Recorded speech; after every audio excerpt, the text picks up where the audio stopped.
Hi friends, സാപ്പിഡിയ മലയാളത്തിൻ്റെ ഏറ്റവും പുതിയൊരു വീഡിയോയിലേക്ക് എല്ലാവർക്കും സ്വാഗതം. ഇന്നത്തെ വീഡിയോ OTT അപ്ഡേറ്റുകളാണ്. അതായത് കഴിഞ്ഞ കുറച്ച് ദിവസങ്ങളായിട്ട് ഒരു 3-4 ദിവസങ്ങളായിട്ട് എനിക്ക് വീഡിയോസ് ഒന്നും ചെയ്യാൻ പറ്റിയിട്ടില്ല. OTT അപ്ഡേറ്റുകളൊന്നും നിങ്ങൾക്ക് മുന്നിലേക്ക് എത്തിക്കാൻ പറ്റിയിട്ടില്ലായിരുന്നു. ചെറിയൊരു യാത്രയിലായിരുന്നു. അതുകൊണ്ട് തന്നെ ഇതിനു മുമ്പേ ഇന്നലെയും മെനഞ്ഞാന്നൊന്നും റിലീസ് ചെയ്ത സിനിമകളൊന്നും ഏതൊക്കെയാണെന്നുള്ളത് നിങ്ങൾക്ക് മുന്നിലേക്ക് എത്തിക്കാൻ പറ്റിയിട്ടില്ല. അതും കൂടാതെ കഴിഞ്ഞ ആഴ്ച സാധാരണ എല്ലാ ഞായറാഴ്ചകളിലും ഒരു വീഡിയോ ചെയ്യാറുണ്ടായിരുന്നു. ആ ആഴ്ചകളിൽ റിലീസ് ചെയ്ത സിനിമകളും സീരീസുകളും ഏതൊക്കെയാണെന്നുള്ളത് അതും എനിക്ക് ചെയ്യാൻ പറ്റിയിട്ടില്ലായിരുന്നു. പിന്നെ പറഞ്ഞൊരു ചെറിയൊരു യാത്രയിലായിരുന്നു, ഫാമിലി ആയിട്ട് ചെറിയൊരു യാത്രയിലായിരുന്നു. ഓക്കെ, അപ്പം നമുക്ക് ആദ്യം തന്നെ നോക്കുന്നത് മെയ് മാസം 19-ാം തീയതി മുതൽ മെയ് മാസം 26-ാം തീയതി വരെ, അതായത് കഴിഞ്ഞ ആഴ്ച റിലീസ് ചെയ്തിരിക്കുന്ന സിനിമകളും സീരീസുകളും ഏതൊക്കെയെന്നുള്ളതാണ് ആദ്യം നമ്മൾ പരിശോധിക്കാൻ പോകുന്നത്. മൊത്തം 21ഓളം റിലീസുകളായിരുന്നു കഴിഞ്ഞ ആഴ്ച വന്നിരുന്നത്. അതിനുശേഷം ഇന്നും ഇന്നലെയൊക്കെ ആയിട്ട് റിലീസ് ചെയ്ത സിനിമകൾ ഏതൊക്കെയാണെന്ന് നോക്കാം. കഴിഞ്ഞ ആഴ്ചത്തെ റിലീസുകൾ ഏതൊക്കെയാണെന്ന് നോക്കാം. 19 to 26. ഓക്കെ, അതിൽ ഒന്നാമത്തത് ഒരു സീരീസാണ്, ഒരു പോർച്ചുഗീസ് സീരീസാണ്. ശരിക്കും പറയുകയാണെങ്കിൽ ഡോം എന്നാണ് സീരീസിന്റെ പേര് വരുന്നത്. 3ാമത്തെ സീസണാണ്. ഇംഗ്ലീഷ്, തമിഴ്, തെലുങ്ക്, ഹിന്ദി ഭാഷകളായിട്ട് ഈ ഒരു ക്രൈം ഡ്രാമ വിഭാഗത്തിൽപ്പെടുന്ന ഒരു സീരീസ് ആമസോൺ പ്രൈമിലാണ് ഇപ്പോൾ മുതൽ അവൈലബിൾ ആയിട്ടുള്ളത്. കഴിഞ്ഞ ആഴ്ച റിലീസ് ചെയ്തതാണ്.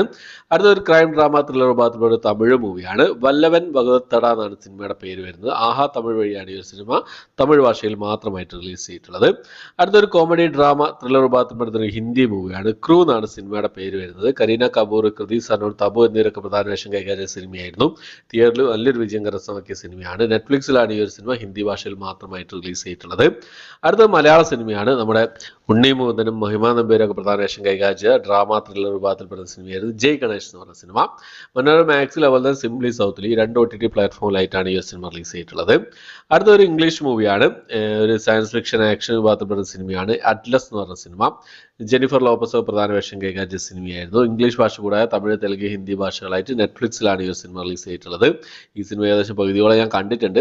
ഫുള്ള് കണ്ടതിന് ശേഷം നിങ്ങൾക്ക് വലിയ റിവ്യൂ എത്തിക്കാൻ ശ്രമിക്കുന്നതാണ്. ഓക്കെ, അപ്പോൾ അടുത്തത് ഒരു ആക്ഷൻ ത്രില്ലർ വിഭാഗത്തിൽപ്പെടുന്ന ഇംഗ്ലീഷ് മൂവിയാണ്. വാണ്ടഡ് മാൻ എന്നാണ് സിനിമയുടെ പേര് വരുന്നത്. Lions gate play OTT platform വഴിയാണ് ഈ ഒരു സിനിമ റിലീസ് ചെയ്തിട്ടുള്ളത്. അടുത്തത് ഇംഗ്ലീഷ് ഭാഷയിൽ മാത്രമേ അവൈലബിൾ ആയിട്ടുള്ളൂ. അടുത്തത് ഒരു തെലുങ്ക് മൂവിയാണ്.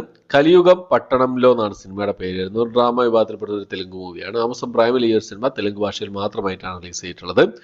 അടുത്തത് ഒരു ത്രില്ലർ സയൻസ് ഫിക്ഷൻ വിഭാഗത്തിൽപ്പെട്ട തെലുങ്ക് മൂവിയാണ്.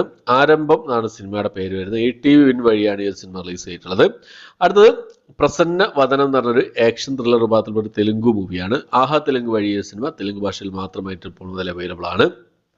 അടുത്തൊരു ക്രൈം ഡ്രാമ ത്രില്ലർ വിഭാഗത്തിൽ വരുന്ന ഒരു കന്നഡ മൂവിയാണ്.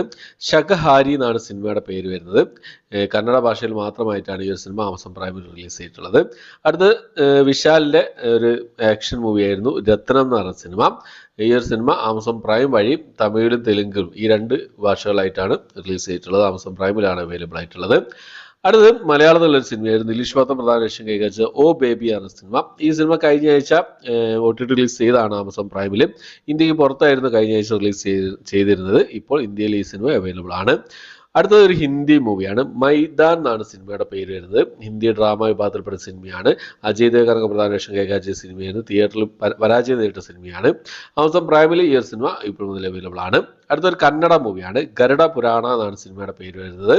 ഡ്രാമ ത്രില്ലർ വിഭാഗത്തിൽപ്പെട്ട സിനിമയാണ്. ആമസോൺ പ്രൈമിലാണ് ഈ സിനിമ കന്നഡ ഭാഷയിൽ മാത്രമായിട്ട് റിലീസ് ചെയ്തിട്ടുള്ളത്. അടുത്തത് ആമസോൺ പ്രൈമിൽ റിലീസ് ചെയ്ത ഒരു തെലുങ്ക് മൂവിയുടെ മലയാളം ഡബ്ഡ് വേർഷനാണ്. ദ ഫാമിലി സ്റ്റാർ എന്നാണ് സിനിമയുടെ പേര് വരുന്നത്. മൃണാൽ താക്കൂർ അതുപോലെ തന്നെ വിജയ് ദേവരകൊണ്ടൊക്കെ പ്രധാന വേഷം കൈകാര്യം ചെയ്ത സിനിമയായിരുന്നു. തിയേറ്ററിലൊരു വൻ പരാജയം നേരിട്ട സിനിമയാണ്. ആമസോൺ പ്രൈമിൽ ഈ സിനിമയുടെ മലയാളം ഡബ്ഡ് വേർഷൻ അവൈലബിൾ ആണ്. അടുത്തത് ഒരു തമിഴ് സിനിമയാണ്. വൈറ്റ് റോസ് എന്നാണ് സിനിമയുടെ പേര് വരുന്നത്. ടെൻഡുകോട്ട OTT പ്ലാറ്റ്ഫോം വഴിയാണ് ഈ സിനിമ റിലീസ് ചെയ്തിട്ടുള്ളത്. അടുത്തത് ഒരു ഇംഗ്ലീഷ് മൂവിയാണ്. സിവിൽ വാർ എന്നാണ് സിനിമയുടെ പേര് വരുന്നത്. തിയേറ്ററിൽ റിലീസ് ചെയ്ത് നല്ല പ്രേക്ഷക പ്രതികരണം നേടിയ സിനിമയാണ് സിവിൽ വാർ എന്ന് പറഞ്ഞ സിനിമ. ഇംഗ്ലീഷ് ഭാഷയിൽ മാത്രമായിട്ട് ഈ സിനിമ ഡേറ്റ് റിലീസ് ചെയ്തിട്ടുണ്ട്. അടുത്തത് ഒരു സീരീസ് ആണ്, അതായത് ഒരു ആനിമേഷൻ സീരീസ് ആയിരുന്നു. ബാഹുബലി ക്രൗൺ ഓഫ് ബ്ലഡ് എന്ന് പറഞ്ഞ സീരീസ്.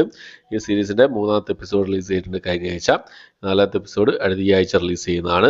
ഡിസ്നി പ്ലസ് ഹോട്ട്സ്റ്റാർ വഴിയാണ് വന്നിട്ടുള്ളത്. തമിഴ്, തെലുങ്ക്, മലയാളം, ഹിന്ദി, കന്നഡ ഭാഷകളായിട്ടാണ് ഈ ഒരു എപ്പിസോഡ് റിലീസ് ചെയ്തിട്ടുള്ളത്. അടുത്തത് ഒരു ഇംഗ്ലീഷ് മൂവിയാണ്. ഫാൾ ഗൈ എന്നാണ് സിനിമയുടെ പേര് വരുന്നത്. ആമസോൺ പ്രൈമിലാണ് ഈ ഒരു സിനിമ ഓവർസീസിൽ റെന്റ് ഓപ്ഷനിൽ അവൈലബിൾ ആണ് ഇപ്പോൾ മുതൽ. ഒരു ആക്ഷൻ മൂവിയാണ്. അടുത്തത് ഒരു ആക്ഷൻ എന്താ പറയുക DC-യുടെ ഒരു ആക്ഷൻ സൂപ്പർ ഹീറോ മൂവി ആയിരുന്നു അക്വാമാൻ ദ ലോസ്റ്റ് കിങ്ഡം എന്ന് പറഞ്ഞ cinema. Aquaman the lost kingdom Jio cinema വഴിയാണ് ഈ സിനിമ റിലീസ് ചെയ്തിട്ടുള്ളത്. ഇംഗ്ലീഷ് ഭാഷ കൂടാതെ ഹിന്ദി, തമിഴ്, തെലുങ്ക്, കന്നഡ ഭാഷകളായിട്ടാണ് ഈ സിനിമ റിലീസ് ചെയ്തിട്ടുള്ളത്. അടുത്തൊരു തെലുങ്ക് സിനിമയുടെ മലയാളം ഡബ്ഡ് വേർഷനാണ്. മലയാളത്തിലും തമിഴിലും വന്നിട്ടുണ്ട്. ബൂട്ട് കട്ട് രാജു എന്നാണ് സിനിമയുടെ പേര് വരുന്നത്. യൂട്യൂബിലാണ് ഈ ഒരു സിനിമയുടെ മലയാളം ഡബ്ഡ് വേർഷനും തമിഴ് ഡബ്ഡ് വേർഷനും അവൈലബിൾ ആയിട്ടുള്ളത്. അപ്പോൾ ഇത്രയും സിനിമകളാണ് ഈ കഴിഞ്ഞ ആഴ്ചകൾ റിലീസ് ചെയ്തിട്ടുള്ളത്. മെയ് മാസം 19 തീയതി മുതൽ 26 തീയതി വരെ റിലീസ് ചെയ്തതായിട്ടുള്ളത്. ഇനി നമുക്ക് ഇന്നലെയും 27, 28 ഇന്നലെയും ഇന്നുമായിട്ട് റിലീസ് ചെയ്ത സിനിമകൾ ഏതൊക്കെയാണെന്ന് നോക്കാം. അതിലൊന്നാമത്തെ സിനിമ ഒരു ഹിന്ദി മൂവി ആയിരുന്നു. നമ്മുടെ ടൈഗർ ഷോ പ്രധാന വേഷം കൈകാര്യം ഗണപത് എന്ന സിനിമ. ഈ സിനിമ TV-യിൽ പ്രീമിയർ ചെയ്തിരുന്നു. ഇപ്പോൾ HD TV റിപ്പായിട്ട് ഈ സിനിമ അവൈലബിൾ ആണ്. സൈറ്റുകളിലൊക്കെ അവൈലബിൾ ആണ്. TV റിപ്പാണ് അവൈലബിൾ ആയിട്ടുള്ളത്. ഇതിൻ്റെ ഒറിജിനൽ വേർഷൻ എന്ന് വരും നോക്കിക്കഴിഞ്ഞാൽ അപ്ഡേറ്റുകളൊന്നും പുറത്ത് വന്നിട്ടില്ല. എന്തായാലും നമുക്ക് വെയിറ്റ് ചെയ്യാം. അടുത്തൊരു സീരീസാണ് പഞ്ചായത്ത് എന്നാണ് സീരീസിൻ്റെ പേര് വരുന്നത്. ഈ സീരീസിൻ്റെ 3ാമത്തെ സീസണാണ്. ഒരു കോമഡി ഡ്രാമ വിഭാഗത്തിൽപ്പെട്ട സീരീസാണ്. ആമസോൺ പ്രൈമിൽ ആണ് ഈ ഒരു സീരീസ് ഹിന്ദി ഭാഷയിൽ മാത്രമായിട്ട് റിലീസ് ചെയ്തിട്ടുള്ളത്. അടുത്തൊരു ഹൊറർ മൂവിയാണ്. ദ ഫസ്റ്റ് ഒമൻ എന്നാണ് മൂവിയുടെ പേര് വരുന്നത്. ഇംഗ്ലീഷ് ഭാഷയിൽ ഈ ഒരു സിനിമ Disney+, ഹോട്ട്സ്റ്റാർ, അതുപോലെ തന്നെ iTunes ഈ 2 OTT പ്ലാറ്റ്ഫോമിലായിട്ടാണ് ഇപ്പോൾ മുതൽ അവൈലബിൾ ആയിട്ടുള്ളത്. അടുത്തൊരു ഹിന്ദി മൂവിയാണ്. സ്വതന്ത്ര വീർ സവർക്കർ എന്നാണ് സിനിമയുടെ പേര് വരുന്നത്. രൺബീർ ഹൂഡ പ്രധാന വേഷം കൈകാര്യം ചെയ്ത ഡ്രാമ വിഭാഗത്തിൽപ്പെട്ട സിനിമയായിരുന്നു.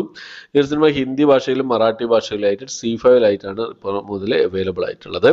അപ്പോൾ ഇത്രയും സിനിമകളാണ് ഇന്നലെ ഇന്നുമൊക്കെ ആയിട്ട് സിനിമകൾ സീരീസുകളാണ് ഇന്നലെ ഇന്നുമൊക്കെ ആയിട്ട് റിലീസ് ചെയ്തതായിട്ടുള്ളത്. ഓക്കെ, അപ്പോൾ ഇത്രയും അപ്ഡേറ്റുകളാണ്. ഇനി പുതിയ പുതിയ സിനിമകളുടെ അപ്ഡേറ്റുകളൊക്കെ അടുത്ത ദിവസങ്ങൾക്ക് നിങ്ങൾക്ക് മുന്നിൽ എത്തിക്കുന്നതാണ്. പുതിയ അപ്ഡേറ്റുകളൊക്കെ കുറേ സിനിമകളുടെ വന്നിട്ടുണ്ട്. അത് അടുത്ത പിന്നെ എന്താ പറയുക അടുത്തൊരു വീഡിയോയിൽ നിങ്ങൾക്ക് മുന്നിൽ എത്തിക്കാൻ ശ്രമിക്കുന്നതാണ്. നാളെ രാവിലെ അല്ലെങ്കിൽ ഉച്ചയ്ക്കോ ചെയ്യുന്നതായിരിക്കും. പിന്നെ തലവൻ, അതുപോലെ തന്നെ മന്ദാകിനി 2 സിനിമകൾ കണ്ട് റിവ്യൂ ചെയ്തിട്ടുണ്ട്. കാണാത്തവരൊന്ന് കണ്ട് സപ്പോർട്ട് ചെയ്യാം. ഓക്കെ, അപ്പോൾ ടർബോ കണ്ടവരുണ്ടെങ്കിൽ നിങ്ങളുടെ അഭിപ്രായം കമന്റ് ബോക്സിൽ രേഖപ്പെടുത്താൻ ശ്രമിക്കുക. ടർബോ കണ്ട് അതിൻ്റെ റിവ്യൂ ഞാൻ ചെയ്തിട്ടുണ്ട്. ഓക്കെ, കളക്ഷൻ അപ്ഡേറ്റുകളും കാര്യങ്ങളൊക്കെ ചെയ്യാറുണ്ട്. അതിൻ്റെ വീഡിയോസ് കാര്യങ്ങളൊക്കെ അടുത്തടുത്ത ദിവസങ്ങളിൽ വരുന്നതാണ്. ടർബോ, അതുപോലെ തന്നെ തലവൻ, മന്ദാകിനി ഈ സിനിമകളുടെയൊക്കെ കളക്ഷൻ റിപ്പോർട്ടുകൾ ഞാൻ എല്ലാ സിനിമകളുടെ വീഡിയോ ചെയ്യാറുണ്ട്. എല്ലാ ദിവസവും ചെയ്യാറില്ല എന്നേ ഉള്ളൂ. അപ്പോൾ കളക്ഷൻ അപ്ഡേറ്റുകളൊക്കെ ചെയ്യുന്ന സമയത്ത് എല്ലാവരും സപ്പോർട്ട് ചെയ്യുന്നു പ്രതീക്ഷിക്കുന്നു. ഓക്കെ, അപ്പോൾ ഇത്രയാണ് ഇന്നത്തെ വീഡിയോ. എൻ്റെ വീഡിയോ ഇഷ്ടപ്പെട്ടിരിക്കുക ലൈക്ക് ചെയ്യാൻ, ഷെയർ ചെയ്യാൻ, സബ്സ്ക്രൈബ് ചെയ്യാൻ മറക്കാതിരിക്കുക. പുതിയൊരു വീഡിയോ ആയിട്ട് വരുന്നവരേക്കും